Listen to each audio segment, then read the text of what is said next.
Где у нас находится фильтр в любой стиральной машинке? Показываю. Находится он обычно внизу, обычно с правой стороны, но также здесь может он находиться и с левой стороны некоторых машин. Также здесь может быть пластиковая фальш-панель, которая у нас может отсоединяться, получается, вот плоской отверточкой. Там будет у нас 3 защелочки. Для того, чтобы добраться до самого фильтра сливной системы, нам необходимо машинку поставить под углом, потому что это будет удобней, открыть крышечку, вот, и выкрутить фильтр-ловушку.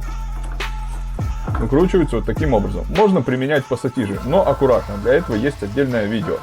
Научу тебя делать ввод от 2 миллионов рублей в ремонте бытовой техники. Все ссылочки внизу в описании к видео и закрепленные в комментариях. Заходи.